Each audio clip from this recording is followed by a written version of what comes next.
Welcome. Today, we'll see how to multiply two numbers when they're given as strings.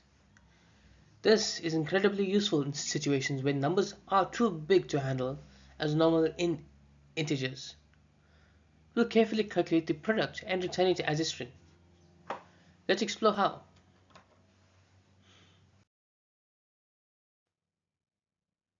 Since the numbers can be very large, converting them directly into integers might not work.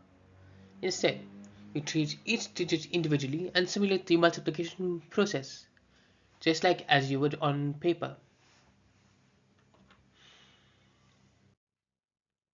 We use an array to store the results digit by digit. For each digit in the first string, we multiply it by each digit in the second string and manage carryover values. At the end, we remove any leading zeros and join the digits to form the final string.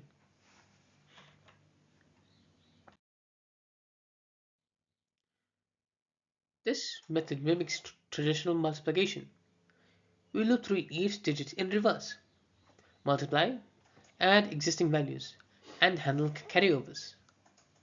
The result array grows to accommodate all possible digits of the product.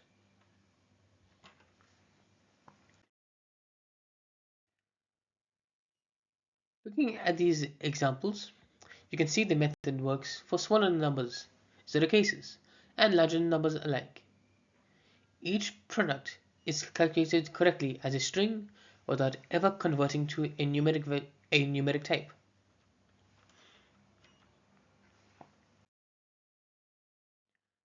This is highly practical in situations where numbers exceed standard limits, such as cryptography or high precision calculations.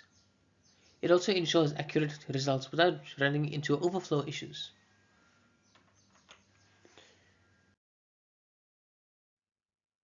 We've learned how to multiply numbers provided as strings by simulating the manual multiplication process. This technique avoids integer overflow and handles extremely large values gracefully. Thank you for watching.